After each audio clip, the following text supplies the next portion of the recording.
All right, Fox 8 is your local election headquarters. Now, unless something very unusual happens, we now know who will be the candidates fighting it out in the U.S. Senate race. The entire nation will be watching, most experts believe. This North Carolina Senate race is the one most likely to change hands, which is why everyone is predicting this will be the most expensive Senate race in United States history. I'm already seeing the ads too. Oh, yeah. Our senior political reporter Bob Buckley shows us why each side feels pretty good about their chances. For many voters, Michael Whatley is a newcomer to the scene, but he's been part of North Carolina politics for more than 40 years, dating back to his days at Watauga High School. But it's different running the campaign behind the person than in front. He's been in front of the camera, but not as a candidate. Not as a candidate, right, yes. Where he had to defend specific positions. Yes. And when you're the candidate, everything you say is looked at very carefully. When you're not the candidate, you can say things and doesn't hold so much liability for you. But he's going to. I mean, he's North Carolina, he's Western North Carolina, he's a mountain boy, he knows the state. His biggest obstacle is name recognition. And according to Elon University's Israel Balderas, Whatley has to transition from being the executive who runs the National Republican Party to a candidate on the ground. Michael Whatley is going to have to make people believe he is from Gaston County. He's going to have to let people know that he's excited about the Whataburger that's coming into town in the next month, right? Those are the little things that are going to matter to Michael Whatley. So that means he needs to spend less time in Washington, D.C. and more time in Mecklenburg County. Meanwhile, the state is very familiar with Roy Cooper after he won 6 statewide elections over the last 25 years, giving him a record to run on. His thing that's going to really make him stand out is he can claim bipartisanship.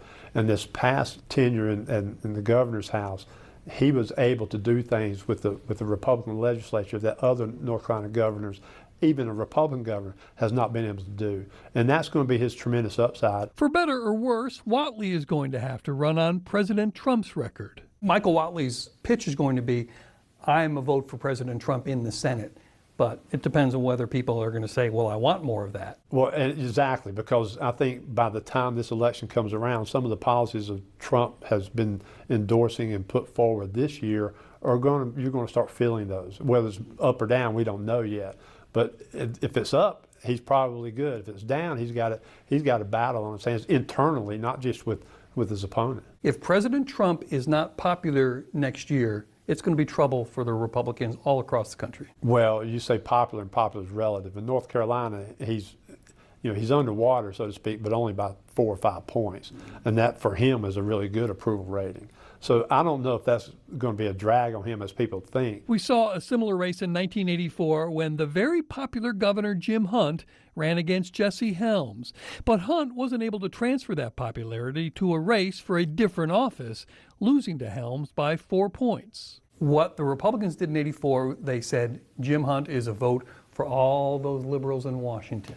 That will be the same strategy likely, won't it? They're going to try that. Now, whether it sticks is going to be the key. Republicans have a collection of even more liberal Democrats to tie Cooper to, including New York's Democratic mayoral nominee, Zoran Memdani. Look at what already Roy Cooper is saying. He is running on economic populism. He's talking about the rich are getting richer, the poor are getting poorer. The politicians in Washington, D.C. are giving tax breaks to the billionaires, and people are getting left behind.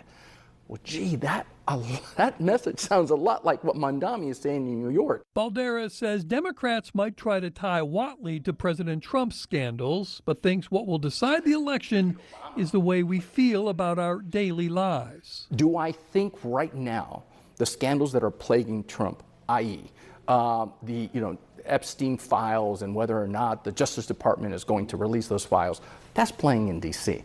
People here don't care about that. They care about the price of the pump. They care about the groceries at the grocery store. If you know what those prices will look like 15 months from now, you might well know who's going to win this election. Bob Buckley, Fox 8 News. In the 1984 Senate race between former Governor Jim Hunt and incumbent Jesse Helms was the most expensive one to that point. It cost $81 million in today's money. Experts believe this race might be $500 million plus. I remember covering that Hunt-Helms race. It was really nasty. Oof. And I hate to think of what this next one could be. Agreed. We'll just wait and see.